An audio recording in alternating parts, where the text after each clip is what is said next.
Hello, beautiful and most fantastic English learners. Today, I'll introduce you to some really fun and enjoyable ways to exercise more.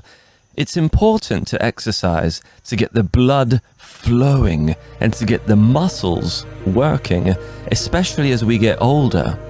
As we get older, our bodies naturally get weaker, but it doesn't have to be this way. There is so much new vocabulary today related to exercise and sports.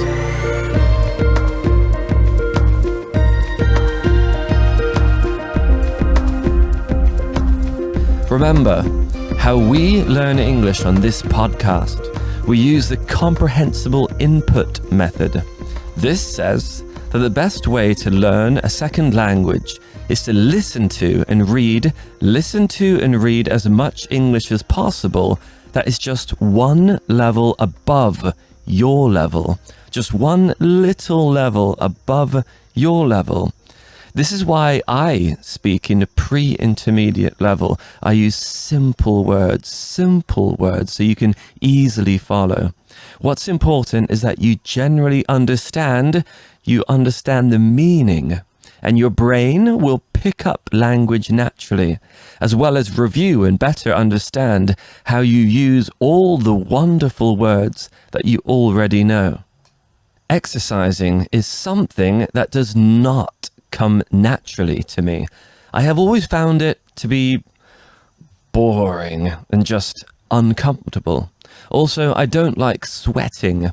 Sweating is when the liquid, the water that comes out of your body when you are hot, especially under the arms, in the armpits, under the arms. When my clothes get wet from all the sweat and I'm sweating all over the place. Ugh. It is so nice to have a shower, though, after sweating. And when I'm hot and sweaty, it's the perfect time to have a cold shower, which has many health benefits. Health benefits of cold showers, so they believe, are that it helps your body fight diseases, such as the cold or the flu, and it is good for your cardiovascular system. The cardiovascular system is your heart and all of your veins that pump the blood around your body. And also it reduces inflammation. Makes it less. Because I find sweating uncomfortable, I really like water-based exercise activities. Swimming, they say, is one of the very, very best exercises. After working in East Asia for 9 years, in Korea, Japan, and Vietnam, I would say that many of my students and co-workers, that often they don't know how to swim. But we are mammals. Swimming is important and natural. Instead of learning to swim, their parents make them study after-school classes of maths and of science and of English until 10 o'clock at night because they think that's more important than a survival instinct. Many of my Korean and Japanese co-workers and students could not swim. But what happens if you accidentally get pushed into water? That's it. You're dead. Or you fall off of a boat. That's it, you're dead. Or fall off of a dock. That's it, you're dead. You need it to survive. Most of the earth, most of the whole world is water. And if you can't be comfortable around it, then maybe it might affect your confidence. And that's a bit sad, I think. It's good for people to be at least be confident around water, to be a more confident person. So you feel comfortable at a pool party or at the beach or when you go work or travel in another country, and the people you meet at the hostel are like, let's go to the waterfall, bro, the waterfall. It's meant to be so beautiful. And you're there saying, oh, I'm sorry, I can't because I cannot swim. but I can tell you the size of a triangle and tell you the English dictionary. How embarrassing.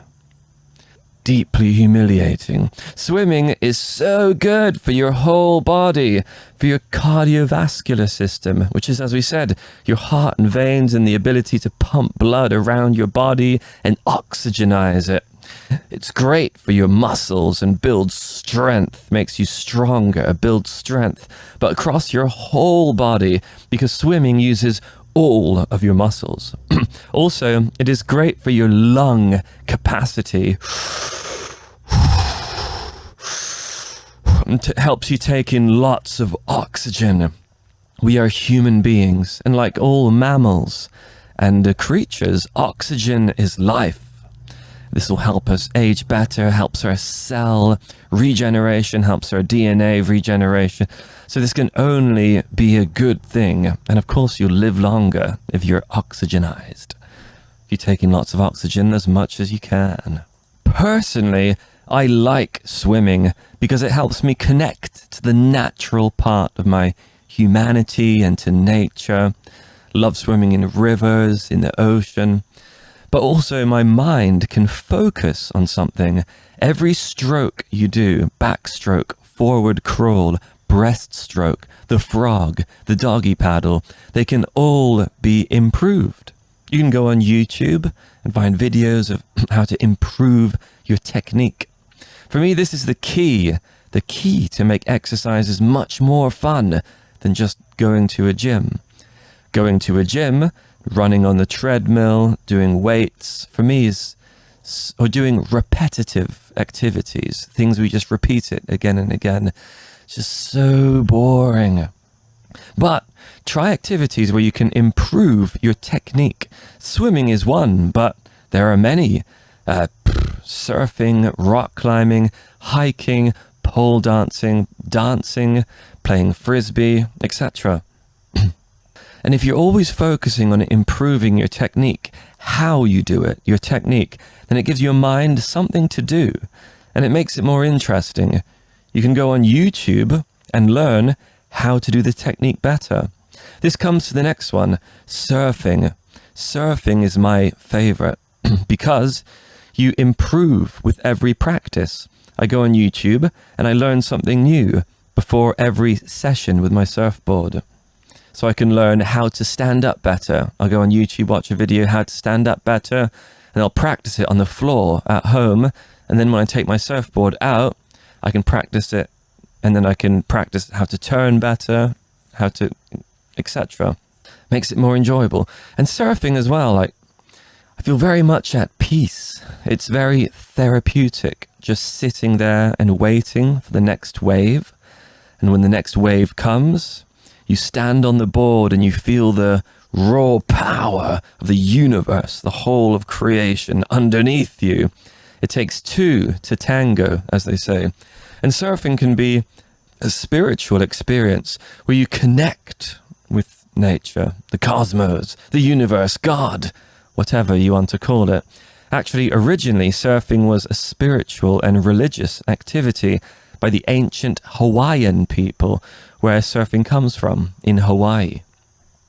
And there's different mind states. So you wait for the wave, and this is quite a meditative, relaxing mind state. When the wave comes and you have to stand on the surfboard, you are completely 100% in the present moment.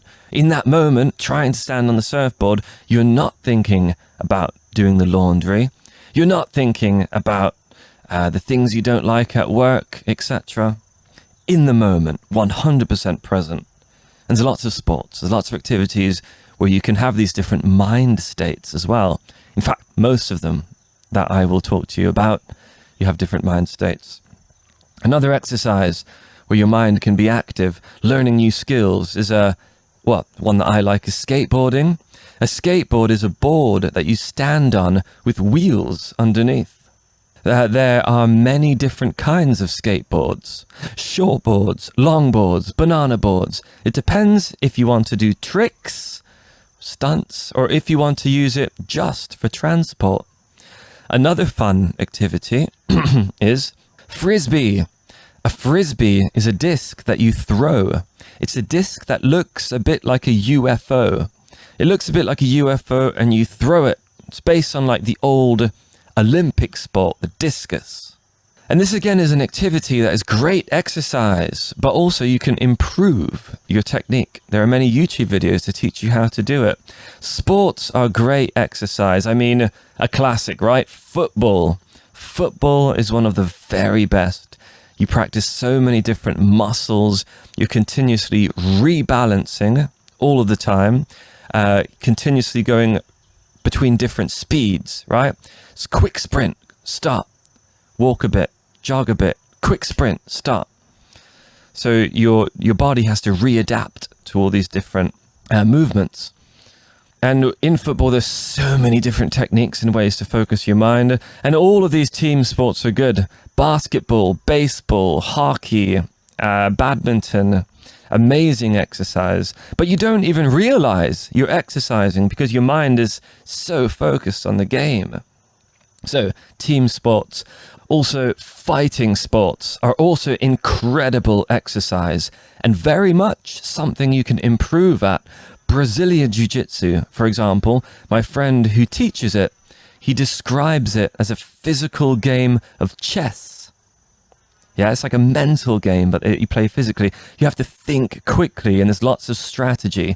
The most famous fighting sports nowadays are boxing, kickboxing, Muay Thai, which is the form of kickboxing from Thailand, and Brazilian Jiu-Jitsu, which is a different form of the original Japanese Jiu-Jitsu. Karate is also popular. Taekwondo, especially among Koreans, they love Taekwondo. Jiu-Jitsu is lots of grabbing, grappling, rolling around on the floor. Judo is also this kind of wrestling as well.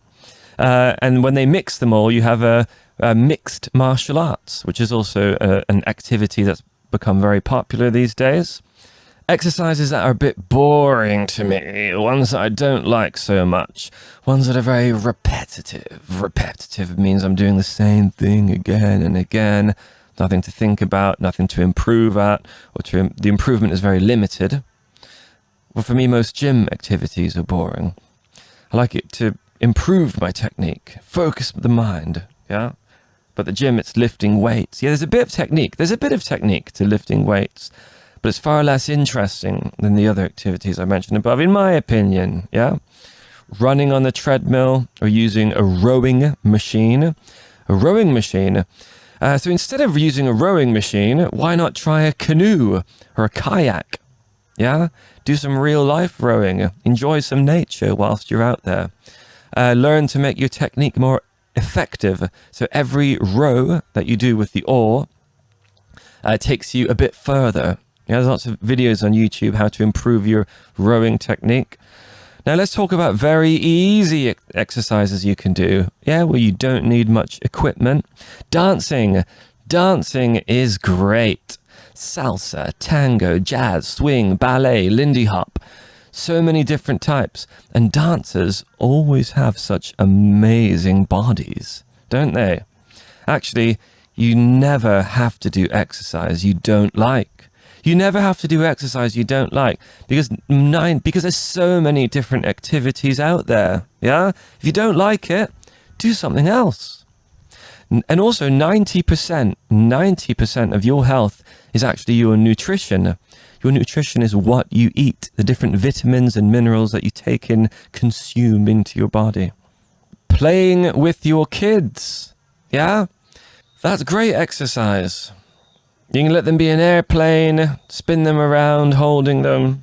Yoga is an amazing exercise, and you learn so much about your body, and you can really become conscious and feel how your body, and also better understand how your body and mind are connected.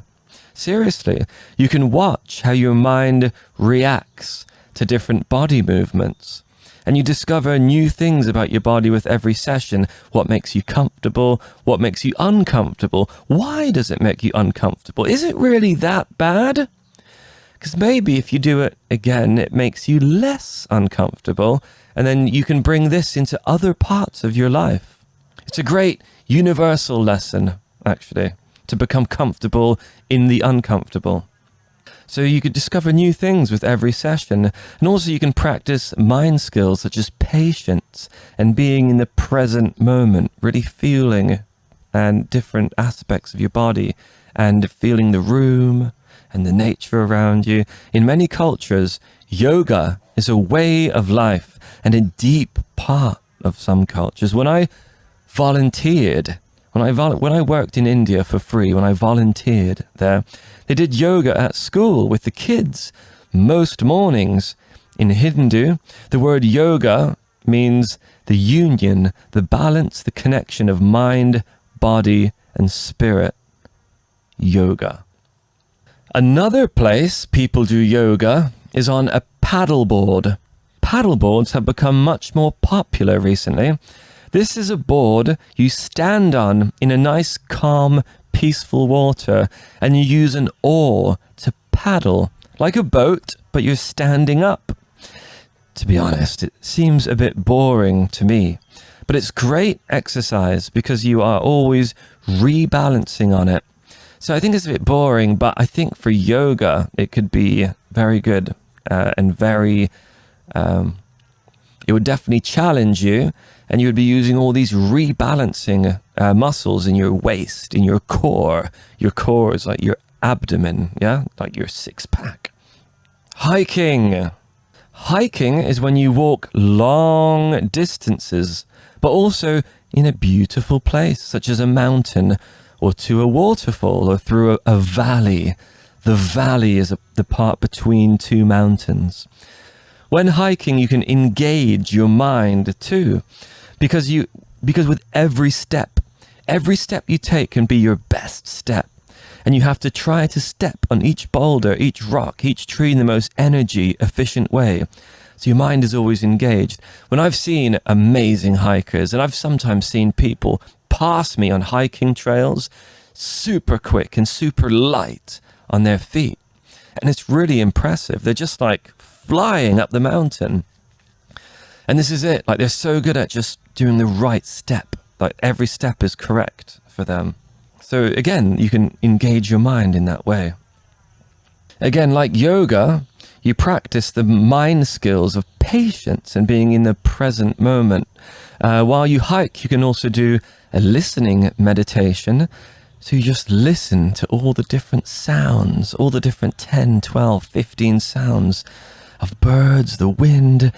Make these the object of your meditation. So, for example, a breathing meditation. Your breathing is the object. And every time you think of something else, let it go. And just go back to the breath. In, out.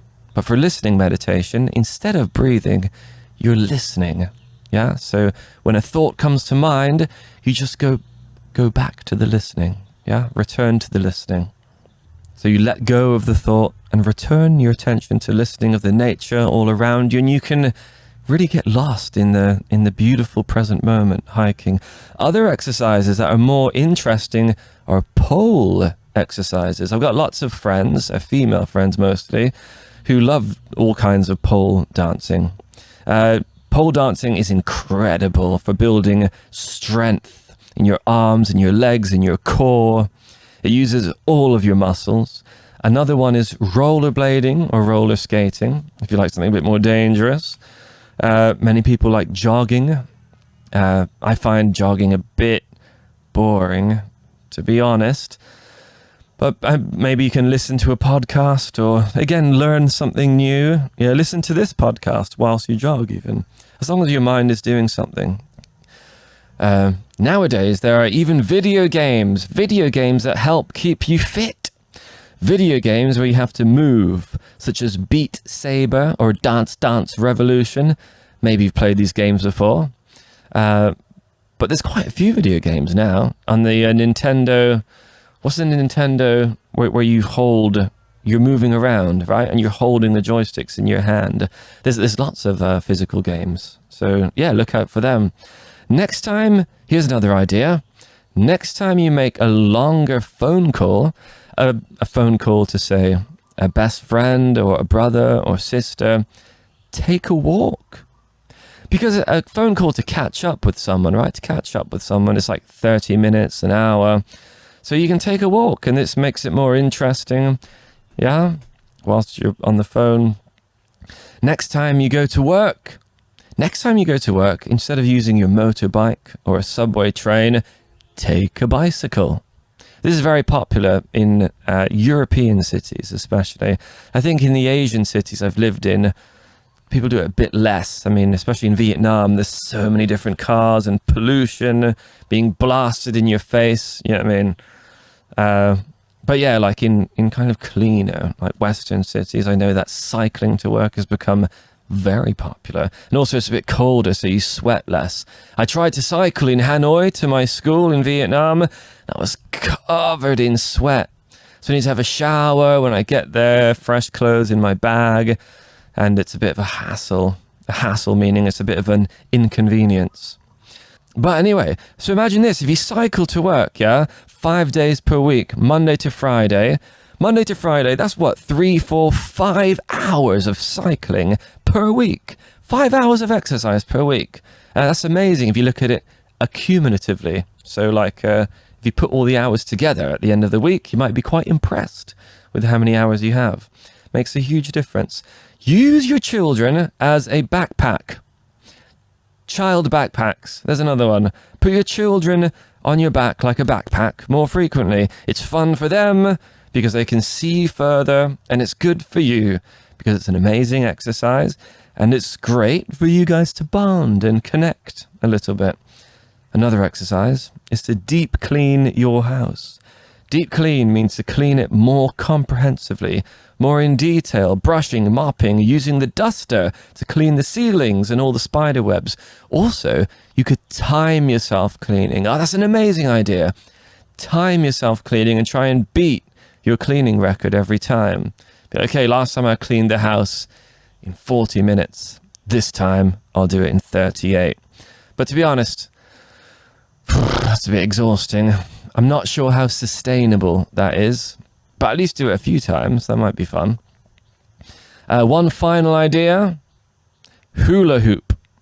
Hula hooping is great exercise for your waist. Lots of hula hooping might give you that sexy look. That refined waist, perfect abdomen and core. And again, it's a technique that your mind can improve at, right? Go on YouTube, find some videos, how to hula hoop better. For me, it's important in an exercise, as I said. Yeah, the mind, it needs to be active. I hope that maybe these ideas have inspired you to start a new, healthy hobby, activity, to find a new way to stay healthy and to stay, most of all, to stay beautiful. Thank you so much for joining me today. And I will see you the same time, the same day, next episode on the first day of next month. On the first day of every month, I'm all yours. Okay, guys, take care and stay lovely.